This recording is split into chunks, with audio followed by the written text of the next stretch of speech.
So ladies, gentlemen, fellow Caped Crusaders out there, thanks to Amazon Prime Video, I have seen all 10 episodes of Batman Caped Crusader, and this will be my no spoilers review.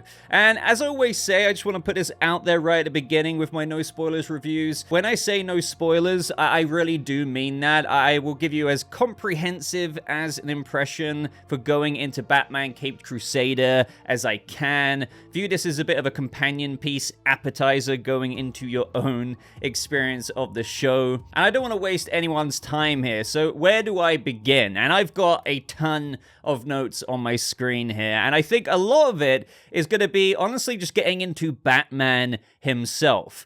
So I suppose I want to begin by saying that I grew up watching Batman the animated series, just like many of you here, especially on this channel where we talk about Batman quite a lot. You know, I was born in 1994, so that absolutely was one of my first loves when getting into the mythos of Batman, and, you know, what a way to do it. And now all of these years and years and years later, an entirely new Batman animated series from the very makers of the 90s version, except with now the inclusion of a man of whom I trust wholeheartedly with Batman coming on board and producing, which is Matt Reeves, of course. And so, you know, I guess what is it that makes this animated series different? What makes it good? What makes it refreshing? What makes it so that Bruce Timm is taking another stab that's worth doing? Well, I've got quite a few reasons. So, you know, I would say that the creators have really taken their strengths with the success of that beloved series and redefined it once again with a version of Batman that honestly cements itself in a completely different setting, of which I think many of you could gather from maybe what you already know about Batman Caped Crusader, or even out of the trailers and marketing that's been coming out recently. But this different setting, of which is by far and large the biggest foundational and appealing change about this show, and that is that all the characters we know and love are in a 1940s period piece version of Gotham City. And that is freaking awesome. And I mean, I knew about this obviously going in before I got my screeners to watch the episodes, but it is like so cool. And I really can't speak enough about my love for this. Having Batman, of whom, as we know, is often described as, you know, the world's greatest detective in a setting of the 1940s, just completely adds a whole refreshing feel to this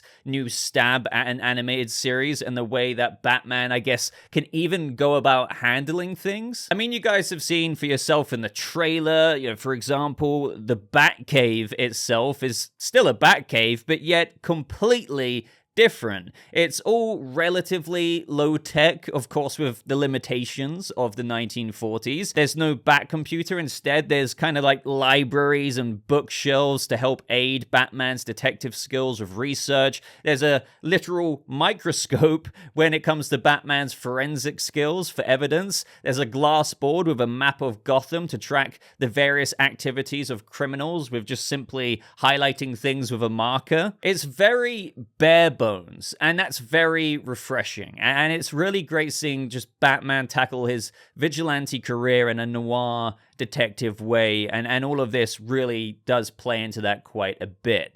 Now, this, of course, you know, also extends to Batman's gadgets. Sure, he has the grapple hook, which is just as awesome as any grapple hook, I suppose. But his smoke pellets, if you will, aren't exactly small. They're more likened to that of, like, big grenades. If he needs to get into somewhere, he'll quite literally need to kind of kneel down and lockpick to break in. There's no kind of sophisticated technology that will allow him to do that. So it seems that Batman's got his lockpicking skill to 100. And then there's just the way the show looks with the 1940s aesthetic here, with a very atmospheric, moody visual style, which provides for a beautiful setting and visuals for Gotham City that really just speaks for itself when you guys will get the opportunity to hit the play button. It's practically eye candy wherever you go. It's obviously not like noir black and white, but there is like reminiscent tones of the dreariness, the dark mood and setting of what would come with a noir Gotham. The animation, I mean, I don't regard myself as like heavily experienced experiencing, talking about, hey, you know, this animation style and this, that, and the other, or it's so smooth here. But what I will say is, as a big fan of Batman the Animated Series animation, not so much of a huge fan of what DC have done with regards to like the Tomorrowverse and the kind of simplicity of those animations, you know, each to their own right. But I would say that this animation is just gorgeous. It is smooth as far as I'm concerned, and it is still, all while being something new, reminiscent of like the old days. But I just honestly want to keep diving and talking about Batman himself, because after all, this is Batman Caped Crusader. Don't worry, we're going to get into some of the rogues a little bit later on. But, you know, with Batman, if you know quite a bit about me and my tastes for Batman, my preferences for Batman, I'm personally a sucker for seeing an early stage Batman. And in Caped Crusader, he is very, very, very, very early on. I mean, very early on. And as Bruce Timm said himself, it's not year one, it's more like week 2. And there's so many things that come out of that, of which inform this series. And so Batman, funnily enough, similar to the approach that Matt Reeves went with for his version of Batman, there's similarities here with Caped Crusader in how this Batman is most certainly a Batman who's still becoming.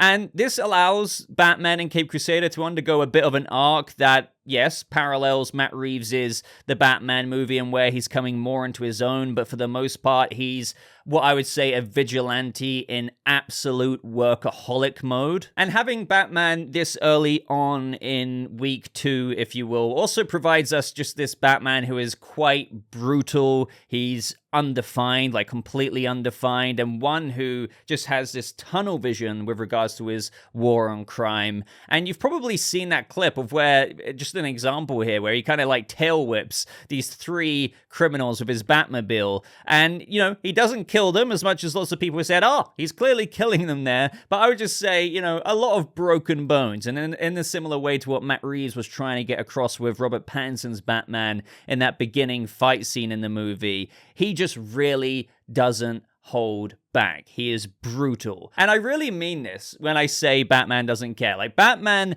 doesn't really care so much about anything other than his war on crime. And I do think that's a really interesting thing to see in another like medium, because I know, and I've seen comments out there, and I just kind of want to recognize what people say across the board, like, oh, we've seen enough of early Batman, I want to see a Batman story where he's a bit later in his career, and I completely understand that, but I still am a sucker, as already said, for this stage in his career, and just instead of like saying Pattinson's version of that, here's another animated version in 1940s Gotham, to the point of where, you know, whether it's in certain situations that may make Batman look bad publicly as the episodes unfold, or if the GCPD is after him, or whatever the public is saying about him, it doesn't matter. He's got more of the approach of, well, okay, at least they know I'm coming for them, and it's great. This is what I mean. This Batman doesn't really care. He doesn't care about the optics, as long as they know that I'm coming for them, and you know, I'll deal with whatever I have to deal with. Like, where obviously there'll be development in the future and whatnot that maybe kind of grinds him back a little bit to be like, okay, all right, I'm a bit more level-headed now. And this kind of, I guess I would say, segues me into the larger tone and feel of this series, because obviously that's quite synonymous with the way that they're executing Batman here. So it is quite dark and mature, all while being, this is the interesting thing, totally open for all ages to watch. So I don't know who's, you know, listening right now. Maybe you have kids, maybe you have younger brothers or sisters or whatever, but that's the thing. It's very dark, it's very mature, but you can have pretty much most ages watch this thing. For example, as described by Bruce Timm, they are aiming the show at the same group that watches things like the Marvel movies, as he said, or the Harry Potter movies. So for me to kind of expand on that, I guess, you know, I guess you could say with like Batman the Animated Series, you had a lot more goofier takes on the villains, larger than life, flamboyantly portrayed at times, that fits so well with the Batman the Animated Series episodes. But here they didn't really want to retread Batman the Animated Series, and I'm very happy to confirm that they don't. It's completely its own vibe and iteration of Batman, even though there's many kind of, you know, great traits that have been carried over from the old days.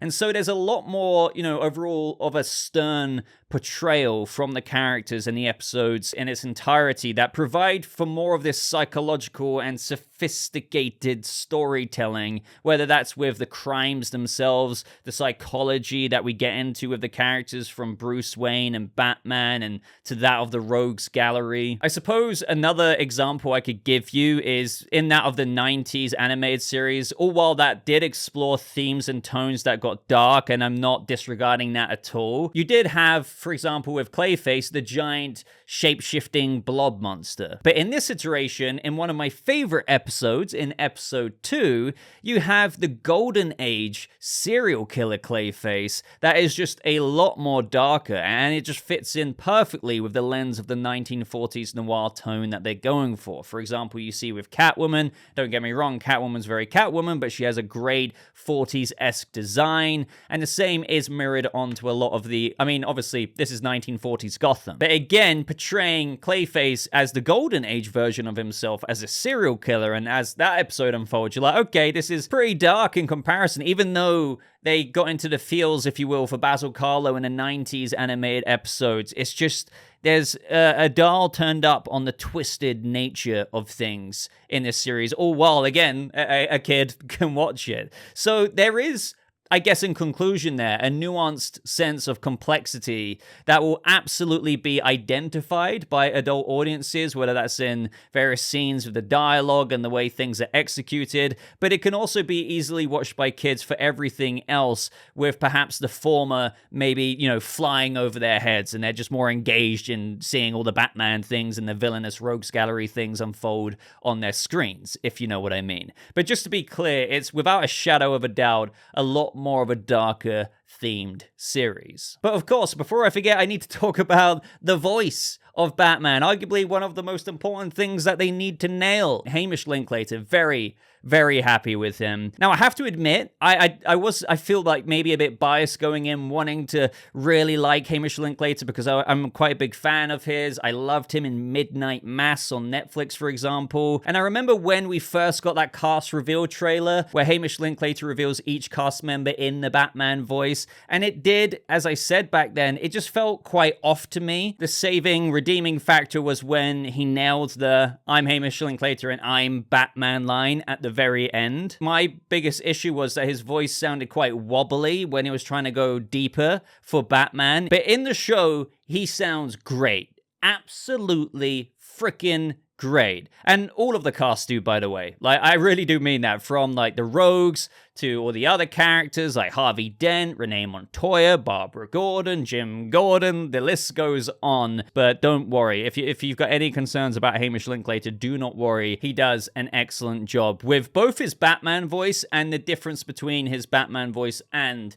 the Bruce Wayne persona that he has in the show as well. And that segues me to my next point. And I told you a lot of this review would be about Batman himself. So, you know, I've already compared this Batman to Matt Reeves' Batman live action version with the similarities there, just to kind of give you a sense of, you know, how things are being done in Caped Crusader. But there is one big difference with the execution of Bruce Wayne's public persona in Caped Crusader to what Matt Reeves decided to do with how Bruce Wayne was portrayed in the Batman. So you'll be happy to know that in Batman Caped Crusader, Bruce Wayne is for sure the playboy billionaire Bruce Wayne. And Bruce hates it. But he does it for all of the reasons that we're familiar with, given that he's so early on in his Batman career. I really actually like how Bruce Timm described this going into the series. So he's still not adjusted to being a human being, which also just explains so much about the way this Batman acts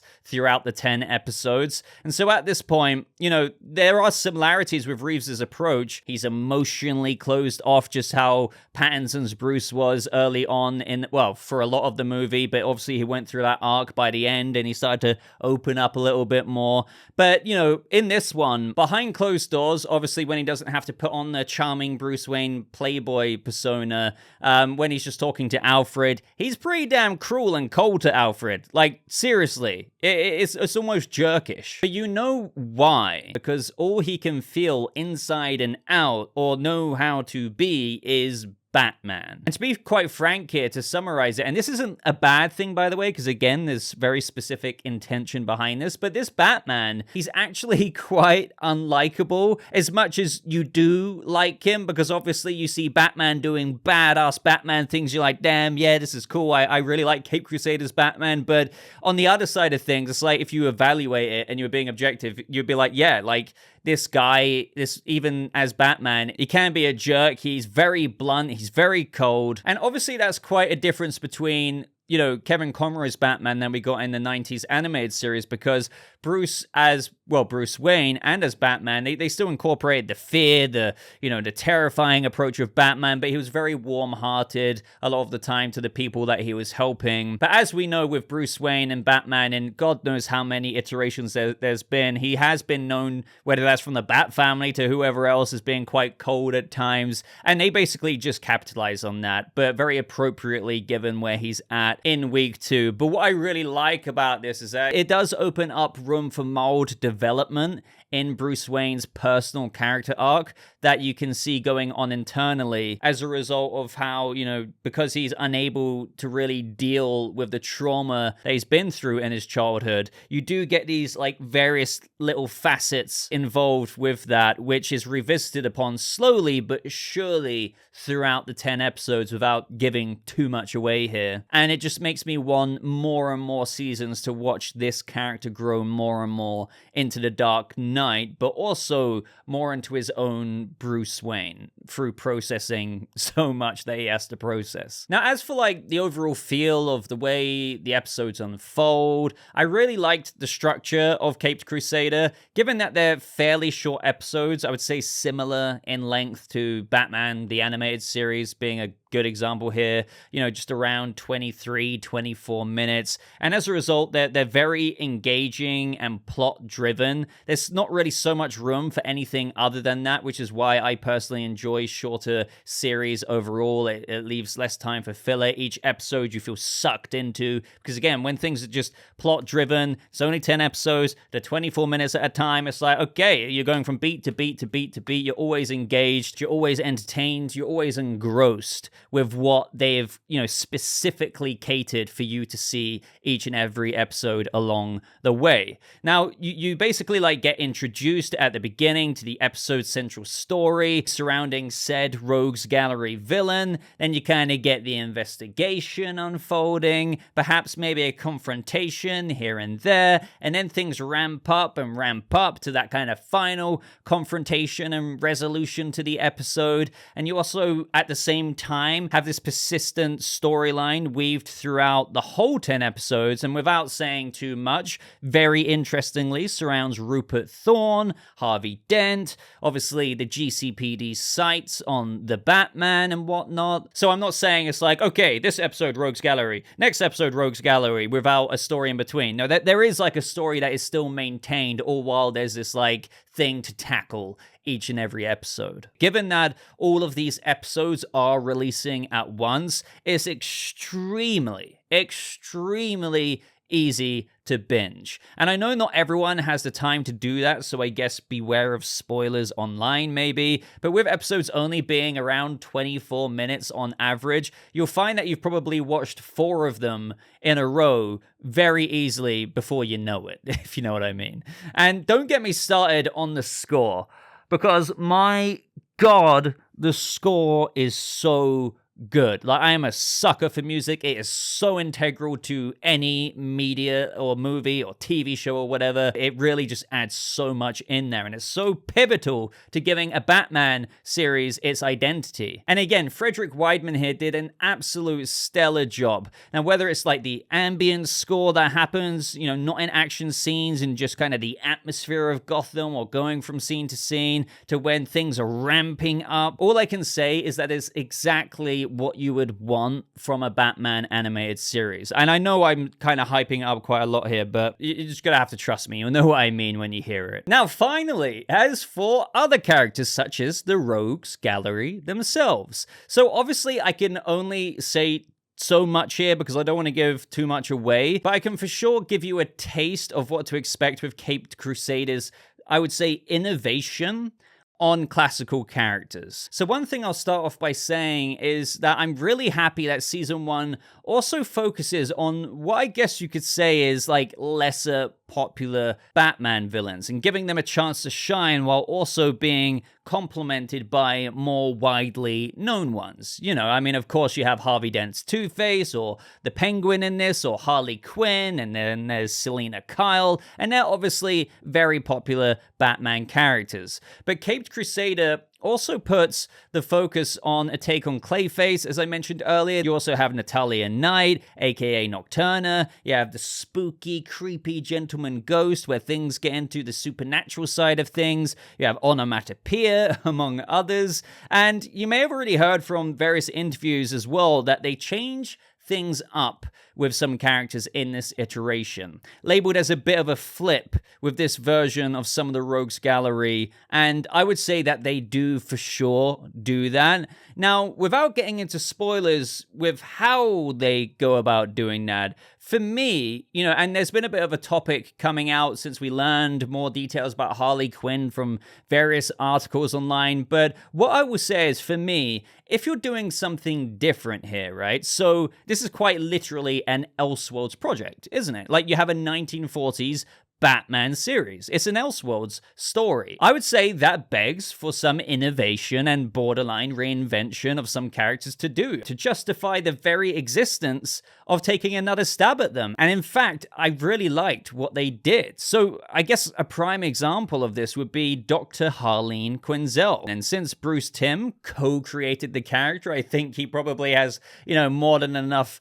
of a, you know, license to do so. And as he said, he thought that there might be something interesting about bringing her character on the show, just not as Joker's girlfriend, and how can we make that work here? So a way that they go about it is still very much so appealing to so many character traits that still make up Harley Quinn, but still flipping it in the execution in various ways. And Bruce Timm described to Entertainment Weekly that the original Dr. Quinzel was a little bit more serious, and then when she became Harley, she got really goofy and weird. Whereas with Batman Caped Crusader's Dr. Quinzel, well, you know, what if we reverse that? When she's Dr. Quinzel, she's all a bit more whimsical and fun, but when she becomes Harley Quinn, she's a lot more scary. Let's just say that Harley Quinn has her own personal and very disturbing brand of vigilante justice, which is also very twistingly embedded into her psychiatrist roots. And I think this really works as a somewhat new spin on the character. There's no Joker collaboration there for her in this version, which isn't to rule anything out for the future, because, you know, they could also add this new innovation with their relationship as well. But her own sense of what's irking her or driving her crazy, and the way she goes about dealing with it and using psychiatry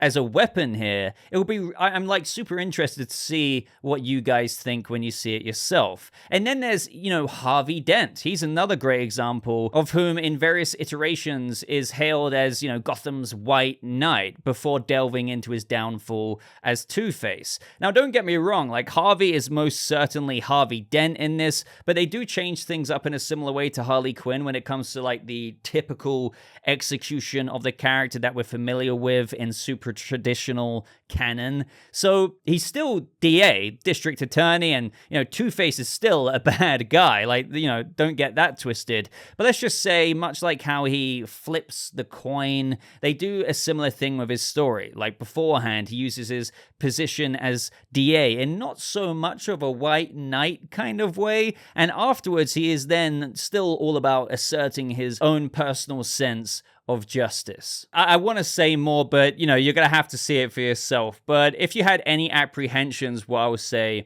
with regards to the way they were teasing that they're going to try and do some new things with the characters, and again, some people feel a bit uncomfortable when things stray away from super traditional canon, I will say that it's got my seal of approval. I'm all about, like, hey, if you're giving a new stab, let's see a new iteration. Then, of course, you know, I also really enjoyed the other characters that we spend a lot of time with this season, such as Renee Montoya, lawyer. Jim Gordon is also obviously there as well. And we have, Detective Bullock and Flass all involved with each episode's crimes that go on, but also in particular with the pursuit of Batman. And then we also have Barbara Gordon, and she has a very interesting role. I really liked her character this season. There's also quite a flip on how Batman, usually in most iterations has this relationship with Jim Gordon early on. But this initial dynamic that Batman has with others outside of Alfred seems to initially be transferred onto some other characters, which was, again, another example of a cool switch up and way to do things. Now, there's some really nice additions, and I guess you could say executions of ideas to that of the larger Batman lore and characters that are teased in this series, but I just can't say anything there. But just, I'll say, remember when you get to like the Natalia Knight episode, for example, I'll just leave the rest of the Rogues Gallery villains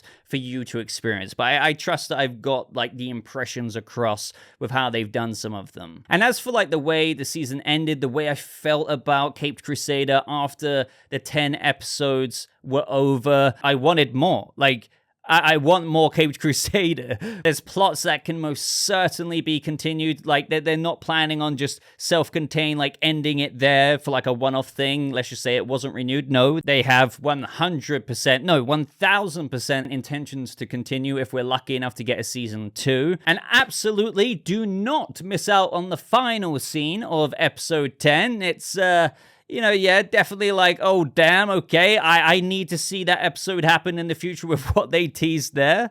Now, guys, overall, like, maybe I'm fully trying to be self-aware here. Maybe I'm easy to please with Batman, but I feel like saying that would be a disservice to this series. But I guess what I'm trying to say, as you can tell, I don't really have any bad things to say about this show. I just had a really good time with season 1. I honestly, in my notes here, really had to put in effort, and I found myself sitting there being like, okay, criticisms. I need to kind of put some criticisms in this review. I can be quite critical, but, at least from, like, me binging the show, having a great time, I struggled to find anything. I really do mean that. And maybe you might come back to me being like, oh, Bobby, you could have mentioned this, and I might have a conversation with you about it in the comments, being like, okay, maybe that's a fair point.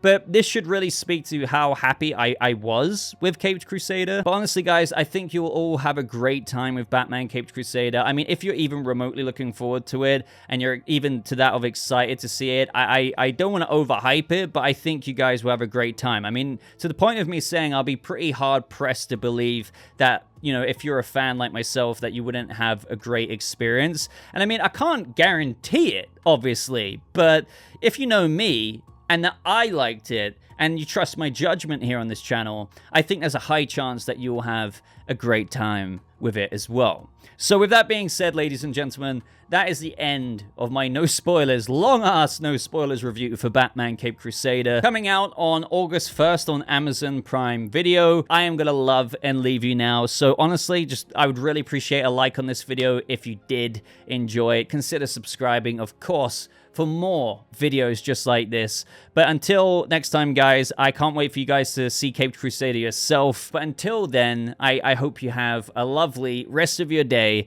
and I'll see you fellow Caped Crusaders in the next video.